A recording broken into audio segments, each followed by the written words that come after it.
Hello there, Tom from The Run Testers with another Versus video. In this one, me and Nick are going to be taking a look at the Vaporfly, both the 1 and the 2, and the New Balance FuelCell RC Elite version 2. Let's see what we think.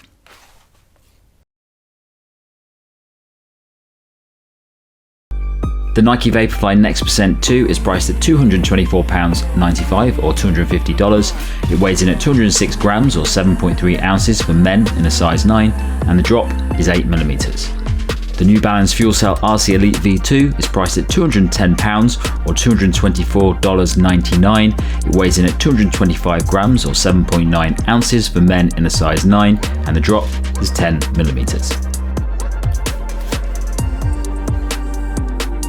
The Nike ZoomX Vaporfly Next Percent and the New Balance FuelCell RC Elite V2 are two of the leading carbon plate super shoes available at the moment, both designed for speed on race day.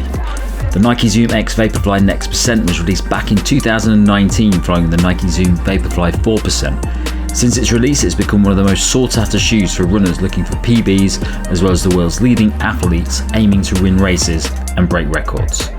The shoe features a full-length carbon plate alongside a midsole made from Nike ZoomX foam, a lightweight upper and rubber covering the midsole foam. The Nike ZoomX Vaporfly Next Percent 2 was released in 2021 with minimal updates to the design, save for a new mesh upper. The New Balance FuelCell RC Elite V2 follows the original and features a full-length plate, a FuelCell foam midsole and a breathable knit upper. There's also a rubber coating on the outside and a traditional collar design for a comfortable fit. Okay, Nick, so fit. You've got the Vaporfly 2 there. I've got the Vaporfly 1, but they are pretty similar shoes. And the New Balance RC Elite V2. How was the fit from both of those shoes for you? So I am true to size in both of these shoes, but they do have a couple little minor issues that have cropped up. I did find the New Balance is quite sloppy around the midfoot at times, and I would slide around the shoe a little bit, like when I was doing track workouts or taking a corner really quickly. Also, the insole is insane. It slides around the shoe. Very annoying. Glue it down, probably. And then on the Nike, I'm exact same size as I was in the Vaporfly 1. This has a roomier toe box, the second version, I think. It's like the fabric holds off your toes a little bit better. But I have had some slight heel rub issues with only the second version, not the first one. That only really happened when I ran in it several days in a row, but so if you're just lacing up for the odd race or session, it's not going to be a problem. But do try and get a nice secure fit with maybe even heel lock it, which I never used to bother with the Vaporfly 1. How about you? Mm-hmm. Yeah, I've not had any issues at all with the RC Elite V2. It fits me true to size, and I haven't noticed any of these issues with insoles and stuff that you've been talking about. So I'm completely fine with the RC Elite V2. With the Vaporfly, and this is the Vaporfly 1, I think it fits. It's a very different fit than the RC Elite because it's a lot kind of tighter to the feet. It's a bit narrower. I do find it very comfortable. It fits true to size. The only thing I do have a problem with is the tongue of it, which I can never get into the right place. I tend to relace my shoes about 5 times before I race in these just because it never gets into the right angle I want it. But other than that, they both fit true to size for me. So these two shoes, Nick, the Vaporfly and the RC Elite V2, how were they for you on the run? I really like both of these shoes. I've whacked a load of miles into the RC Elite since we got it this year. I've done over 150k in it, raced a half marathon in it. The Vaporfly, this second version, I've done about 60k, and obviously on the first Vaporfly Next Percent, I did loads of races in it. I think it's a shoe. I think I currently have my 5k PB in this shoe, and all other distances have been Vaporfly PBs at some point in the past. So I love both of these shoes. I love racing in them. I really love training in the RC Elite as well. I think it's a kind of slightly different ride to the Vaporfly. It's much cushier, much comfier, but it's still kind of got that all-out pace. Like I said, we did a half marathon in them recently together. I ran a 1:11 in this shoe, which wasn't far off my PB set the previous week, actually in the Alphafly. And you won the race, Nick. Let's not let that slide. The race, we'll try and get some footage. But yeah, it's different to the Vaporfly. This is a much cushier shoe. I think it's geared much more to long distance events, which it does really well. It's a very friendly carbon shoe, and it's so comfortable. I've taken this out for 7 a.m, 10-mile plods, on my kind of marathon training. It's a lovely shoe to lace up and use kind of for training as well. It's holding up really well in terms of durability, grips really well in the rain. Did 22 miles in it yesterday in the horrible conditions in the rain, and actually it gripped well. Second half of that was done reasonably speedily, and it protects the legs like nobody's business. I found that as to today I ran again and my legs felt pretty good after 22 miles yesterday. It's a lovely carbon cruiser of a shoe is how I describe it, I think. That sounds like a perfect explanation of it.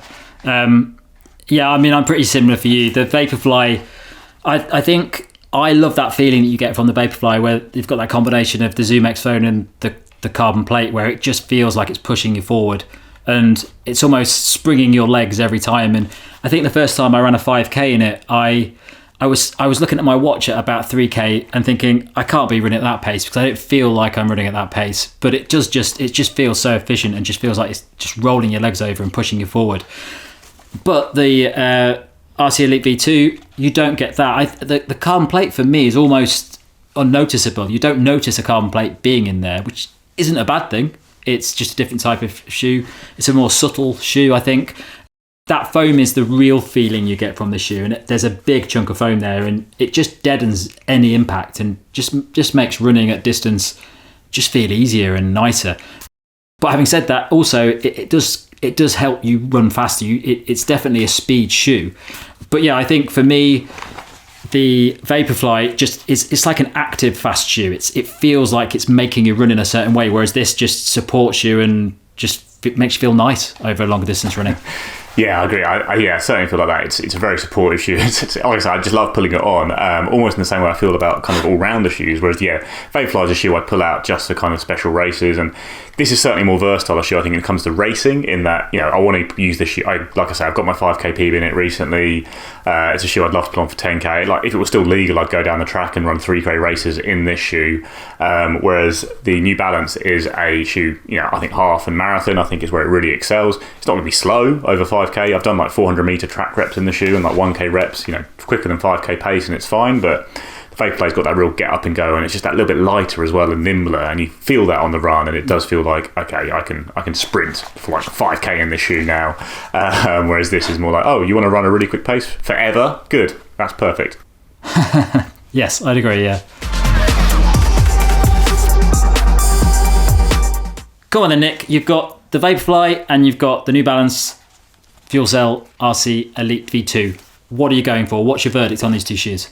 So I think the Vaporfly is the one to suggest and the one I'd recommend. It's the more versatile pick. It's so reliable, it's so proven, it's beloved by so many runners. I mean, they are at the same price, although some versions of the Vaporfly 2 are now coming in at £225. Even if it is £15 more, it's probably the one to get over the New Balance, just because, like I say, you can race 5K in this at your absolute best. You can race a marathon in this at your absolute best. It's really going to cover all the bases for you.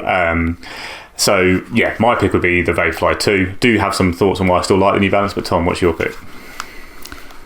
Vaporfly all the way. I've not tried the Vaporfly 2 yet. I'd love to try the Vaporfly 2, but I haven't got around to it yet. But yeah, the Vaporfly for me, I'm still going to that when if I really care about a race, if I really want to do the best time I can get. And recently I've probably not been at my peak. So when I go and do races at the moment, I want any edge I can get to make sure that I get as close to the kind of times that I want to be getting. So I'll always wear the Vaporfly if the time is the most important factor that I've got.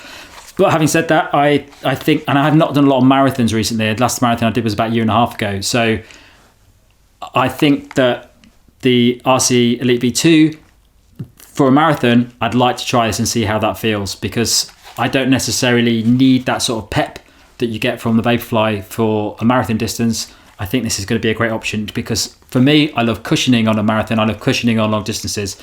And I'm looking forward to giving this one a go. But for me, overall, Vaporfly is still the winner for me in terms of races and getting that time. Yeah, yeah, definitely. And then I do kind of agree on marathons, though. I think this is more akin to the Alphafly, I think, in Nike's range. It's just a really cushy shoe that I think really only comes into its own at kind of half and then full marathon distance. As I've said before, I think the Alphafly is still the best marathon shoe, and certainly is for me anyway. Maybe I still recommend people get the Vaporfly because it's cheaper and more versatile, but the Alphafly, when it comes to my all-out race day, is the one I go for on a marathon. And New Balance kind of sits in a similar mold to me. It's not flat out quick in the same way as this. It's still very, very quick, obviously, but it does support you over those longer distances, holding that kind of marathon pace, as opposed to helping you kick really hard at the end of a 5K to notch out, smash that final kilometre and grab a PB or win the race. Yeah. Well, maybe not a verdict that's going to surprise that many people, but the New Balance comes up pretty well. It's not a clear win by any stretch of the imagination, because this shoe is really good as well, and definitely has a place in a shoe collection for people racing. Yeah, if you like to buy all the carbon shoes, then you're not going to be disappointed by either of these.